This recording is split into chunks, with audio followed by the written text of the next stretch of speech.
wabarakatuh. Waalaikumsalam warahmatullahi wabarakatuh. Sudah agak lambat jawab salamnya. Saya mau berpantun dulu Bapak Ibu. Pohon enau berbuah lebat, rembulan malam terasa hangat. Wahai pemimpin generasi hebat, jawablah salam dengan semangat. Assalamualaikum warahmatullahi wabarakatuh. Waalaikumsalam warahmatullahi wabarakatuh. Alhamdulillah, puji syukur kita ucapkan kehadirat Allah Subhanahu wa taala. Beliau telah memberikan banyak nikmat kepada kita sehingga acara Lokakarya bisa terlaksana di SMK 1 ini. Selawat beriring salam, marilah sama-sama kita hadiahkan kepada pucuk junjungan iman, yakni Nabi besar Muhammad Sallallahu Alaihi Wasallam yang telah meninggalkan dua pusaka kepada kita semua. Insya Allah kalau kita mengamalkan, pasti kita akan selamat dunia dan akhirat. Amin ya rabbal alamin. Yang terhormat Bapak Kecapdin Wilayah 3 Solo Raya, yang sama-sama kita hormati Bapak Kepala Dinas Pendidikan Kota Solo. Seterusnya Bapak dan Ibu BGP Provinsi Sumatera Barat, kepada Bapak dan Ibu Kepala Sekolah, Bapak dan Ibu Pengawas, seterusnya kepada Bapak dan Ibu PP,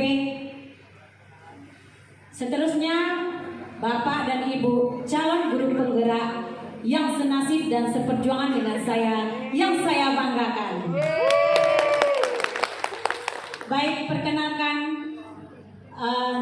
saya Tensi Suwarni, berasal dari instansi SDN 09 PPA Kota Solo,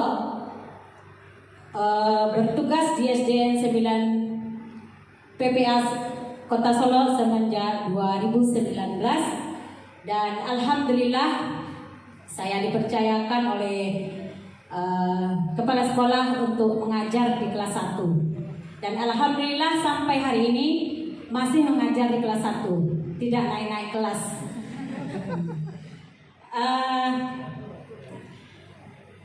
Saya pernah menulis beberapa artikel yang sudah dipublikasikan, kemudian buku antologi dan buku solo yang berjudul Pelangi Menjelang Senja.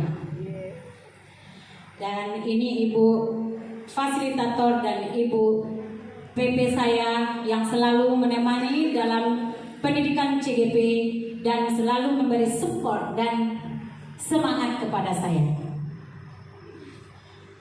Di sini biasanya saya menghadapi anak-anak kelas 1, dan sekarang saya menghadapi bapak-bapak, ibu-ibu yang hebat. Memang agak berbeda suasananya, ada agak grogi sedikit. Tapi tidak apa, saya akan berbagi.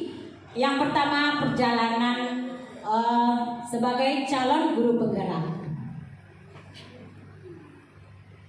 Sebelumnya, saya belum termotivasi untuk masuk, secara jujur ya, saya belum termotivasi untuk masuk sebagai pendidikan guru penggerak ini.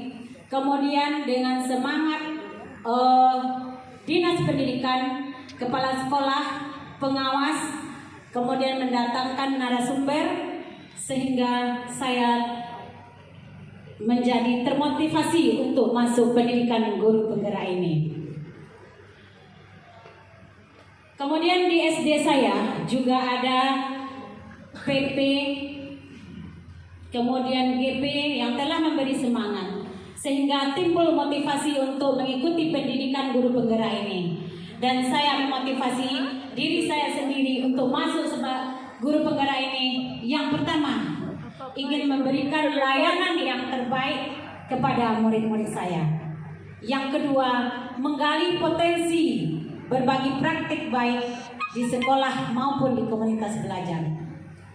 Kemudian saya memotivasi diri saya sebagai guru seleb. Tentu di sininya bermakna yang positif.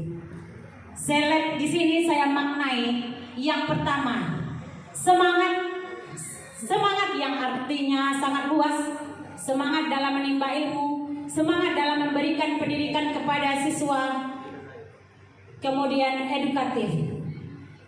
Saya selalu ingin memberikan pendidikan yang bermakna kepada murid-murid saya. Setelah itu, literasi. Literasi saya membiasakan membaca atau bercerita 10 menit sebelum pembelajaran dimulai. Kemudian efektif, menggunakan waktu yang sangat efektif sehingga apapun tugas yang diberikan selalu bisa dilaksanakan secara efektif. Dan yang paling utama itu berkarakter. Di sekolah kami membiasakan 5S: salam, sapa, senyum, sopan dan santun. Kemudian membiasakan budaya antri kepada siswa. Setelah ada motivasi diri saya, baru saya ikut tes CGP Angkatan 8 ini, yaitu mulai tanggal 27 September 2022. 3 tahap yang kami jalani. Yang pertama mengisi esai, setelah itu wawancara dan praktik mengajar. Setelah lulus timbul rasa khawatir, rasa cemas, seakan-akan rasanya apakah saya sanggup untuk mengikuti pendidikan guru penggerak ini. Kemudian mulailah lokakarya orientasi. Di sini kita diminta untuk menggambarkan diri kita. Pada saat itu saya menggambarkan diri saya sebagai pohon kelapa. Di mana pohon kelapa ini dari akar, batang, buah, daun, bahkan sampai lininya bermanfaat bagi orang banyak. Jadi saya gambarkan diri saya dapat bermanfaat bagi orang banyak. Setelah itu, setelah melakukan lokakarya orientasi, kami melaksanakan latihan di LMS dengan alur Merdeka. Merdeka di sini yang pertama mulai dari diri. Di sini kita mulai mengintrospeksi diri, menggali kekuatan diri, menggali potensi yang ada pada diri kita. Kemudian eksplorasi konsep.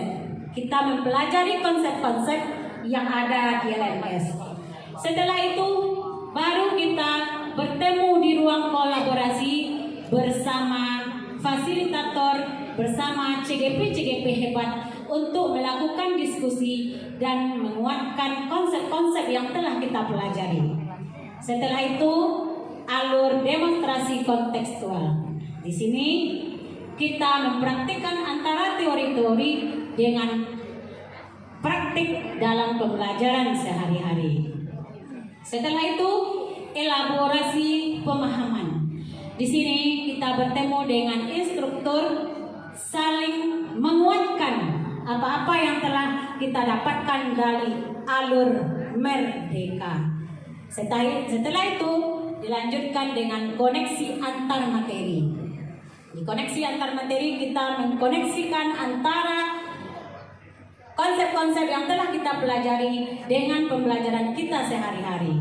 Selanjutnya terakhir adalah aksi nyata. Aksi nyata kita membuat praktik nyata dan kita implementasikan dalam pembelajaran.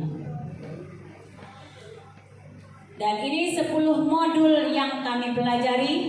Yang pertama 1.1 yaitu Filosofi Pendidikan Nasional Ki Hajar Dewantara. Di sini kita sebagai guru diibaratkan sebagai petani. Kemudian sekolah atau lingkungan diibaratkan sebagai lahan, sedangkan murid kita diibaratkan sebagai bibit. Nah, supaya bibit ini tumbuh subur, seorang petani tentu memelihara bibitnya, memberi dia pupuk, menyinari dengan matahari, memberikan sinar matahari yang secukupnya. Kemudian bibit ini akan tumbuh berkembang sesuai dengan kodrat alam dan kodrat zamannya masing-masing. Banyak sekali perubahan-perubahan yang dapat kita ambil dalam pembelajaran pendidikan guru penggerak ini. Kemudian praktik pembelajaran yang berpihak kepada murid. Di sini kita memberikan pelajaran, membelajarkan siswa dengan baik. Kemudian kita berdiferensiasi. Berdiferensiasi di sini mungkin dulu kita juga sudah pernah melakukannya. Waktu kecil-kecil dulu kita mengaji di surau, itu sebenarnya guru mengaji kita sudah mengajarkan berdiferensiasi. Kita itu dibagi 3. Ada anak yang belajar iqra, ada yang sudah lanjutan, ada yang belajar irama. Nah, sekarang namanya berdiferensiasi. Pembelajaran sesuai dengan kebutuhan siswa.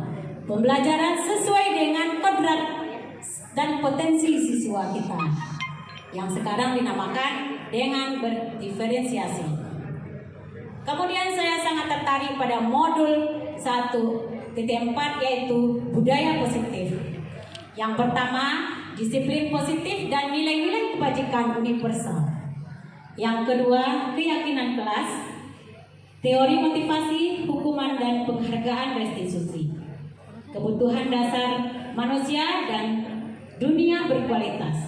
Kemudian 5, kompetensi posisi kontrol, dan 3, restitusi.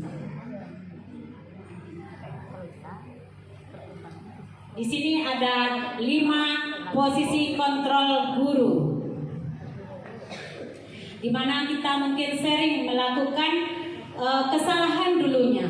Tetapi setelah menerima pendidikan guru penggerak ini, kita mungkin mengubah cara kontrol kita kepada murid-murid kita. Yang pertama, posisi kontrol guru sebagai penghukum. Contohnya saja, anak-anak kita yang tidak lengkap atributnya. Kalau kita sebagai penghukum itu menyuruh anak-anak kita hormat bendera 1 jam atau berdiri tegak etik 1 jam, berarti posisi kontrol kita sebagai penghukum. Yang kedua, membuat rasa bersalah. Misalnya dalam permasalahan tadi, kita sampaikan kepada anak-anak kita, ayolah Dewi Ibu, jangan lakukan lagi pelanggaran ini. Atau kita katakan kepada murid kita, ayolah Dewi Bapak dan Ibumu, jangan buat kesalahan lagi. Berarti posisi kontrol kita sebagai pembuat rasa bersalah. Kemudian posisi kontrol sebagai teman. Dalam permasalahan tadi misalnya, ayo dong kita patuhi aturan yang ada, besok jangan diulangi lagi ya. Berarti kita, posisi kita sebagai teman. Kemudian posisi kita sebagai pemantau. Sebagai pemantau, sekarang kamu sudah membuat kesalahan, ayo kamu lengkapi atributmu, beli di kantin sana, lengkapi atributmu ya. Itu sebagai pemantau. Kemudian posisi kontrol kita sebagai manajer. Kita menanyakan kepada siswa, kira-kira apa kesalahanmu hari ini? Siswa akan berpikir bagaimana dia tahu apa saja yang dia langgar pada saat itu. Kemudian kira-kira bagaimana cara penyelesaiannya? Siswa akan berpikir dan siswa akan memahami apa yang dia langgar dan bisa tahu jalan keluarnya dari permasalahan yang telah dilakukan oleh siswa kita. Selanjutnya, setelah melakukan pemetaan aset di modul 3.2, di sekolah saya ada kepala sekolah sebagai leader, kemudian ada PP angkatan 6 kemarin, kemudian ada CP 3 orang dan sekarang ada 4 orang CGP. Kemudian kami saling berkolaborasi dengan semuanya, ada Kapak Pusako, kelompok AMA peduli sekolah, kemudian murid, kemudian kami berkolaborasi dan membuat program yang berdampak positif pada murid, yaitunya Kereta Lilis. Kereta Lilis di sini kreatif bercerita lisan dan tulisan.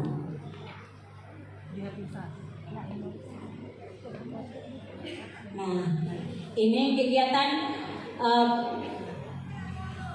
dalam Kereta Lilis. Yang pertama membaca 10 menit sebelum pembelajaran dimulai. Kemudian ada menonton video.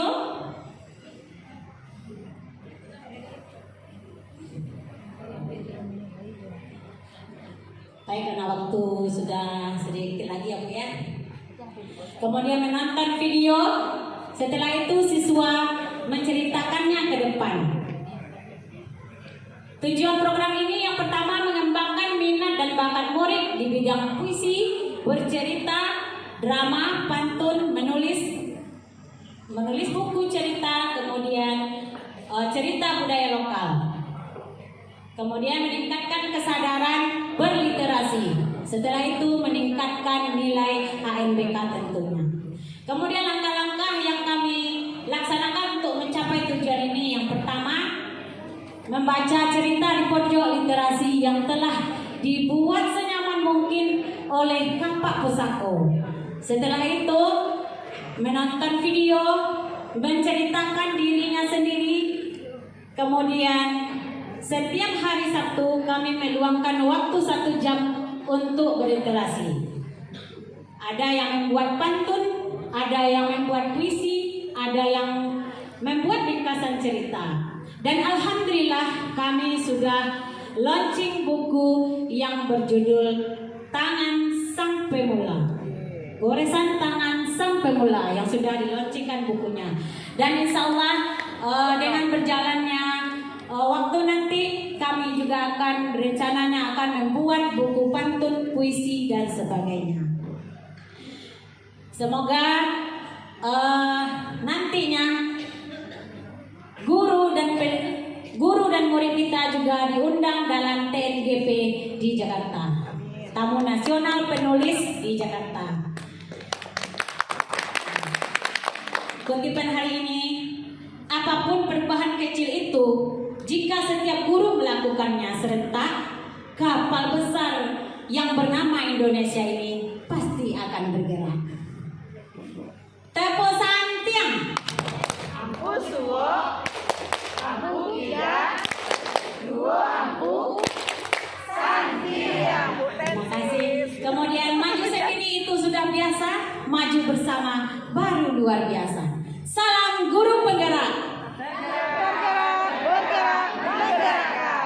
Terima kasih. Mungkin itu saja. Tadi saya mulai dengan pantun, sekarang saya akhiri juga dengan pantun. Dari Solo ke Kota Baru,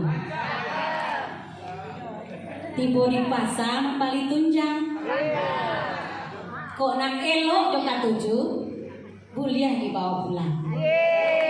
Terima kasih. Assalamualaikum warahmatullahi wabarakatuh. Oke, kita berikan tepuk salut untuk Bu Tensis. Salut. Tepuk salut. Salut.